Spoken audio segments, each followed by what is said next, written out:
Hey, what up guys? How you doing? It is Lasty here. Welcome today to a very special player review. Let's take a look at the latest and greatest on FIFA 17 Ultimate Team, the in-form Gabriel Jesus. So, the Brazilian who plays for Manchester City has started scoring goals and has only just come into FUT. So, he's currently only got this ones to watch item with an in-form of the same rating and same stats coming very soon, and then a regular item coming over the next coming weeks or so.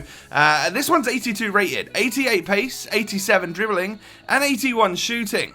It's his first in form, of course, and it looks really, really good. Now, I've got a couple of squad options for you. The first one being this. It's a full Brazilian team. Lots of great players, lots of special items in there. However, I played him in a two-striker formation in my favourite Premier League side. It's got lots of, again, great players, such as ones to watch Kante, we've got Pogba, and even the man of the match, Heung-min Son. A really nice team, and he fit in well as that right striker. So taking a look at the Brazilians' in-game stats.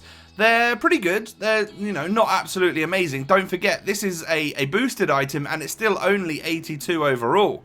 He looks really good on the basic chemistry style, of course, getting little boosts in every single area. However, I decided to go down the route of honing in on a couple of stats. So I used the finisher chemistry style today. It boosts his shooting and physical up to 89 shot and 77 physical, with an important plus 10 on the strength and really good shooting boosts in game.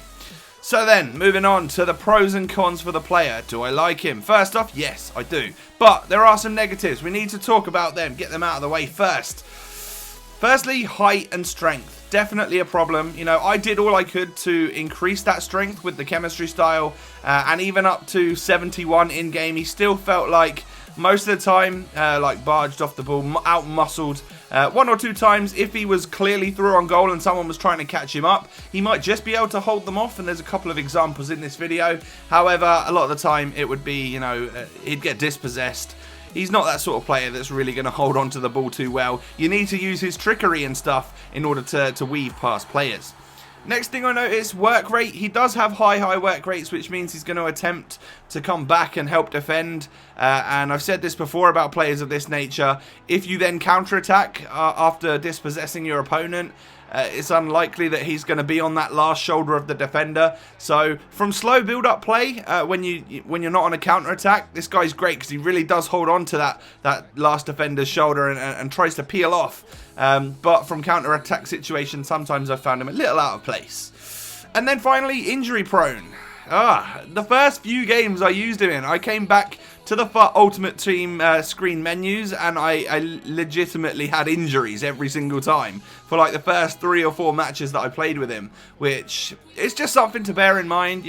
It's not going to happen every single game, but it happened quite a lot to me at the start, so I thought I'd mention it for sure.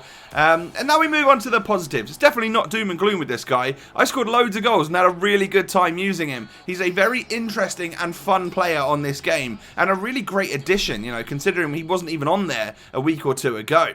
First thing you notice, pace. This guy's rapid, really quick off the mark, and especially quick at, his sprint speed is especially good. He's very, very good at keeping up to pace. I like that a lot about him. And then the other thing you notice is that this in-form version has got 99 stamina, the holy grail. He is not going to run out of stamina all game long. I found him even into extra time being one of my players which had still like half a bar of stamina, which is fantastic. Most players are really tired at that point and you need to sub them off. You're not going to find that with Gabriel Jesus. Next thing, obviously, agility and balance. He's got that in abundance because he is this little Brazilian trickster. He turns really quickly, stays on his feet when he can. Obviously, sometimes getting out strength is, it's not really a balance thing. It's just a lack of strength thing, so he can fall to the floor in that situation. But a lot of the time, maybe a little tug on the shoulder, he might be able to stay on his feet and ride it off and then get through. I was also quite surprised with his shot power. You'll see with that particular goal right there, I wasn't expecting him to be able to bang them in from outside the box, but he certainly can do so. But the most important and best things about Gabriel Jesus, Definitely dribbling, definitely skill moves, you know. Weaving in and out of players is so much fun. He's got them 5-star skill moves which he can use to perfection. Every single trick in the book, of course. And then he's a goal scorer. His finishing was great, and I really, really enjoyed him. So, would I recommend him? Yes. Perhaps wait for a stable price on this guy, because he seems to be all over the place right now. But yeah, really good player. Definitely recommend him. Hope you guys have enjoyed. Let me know in the comment section if you've managed to use him, and I'll catch you next time. Peace.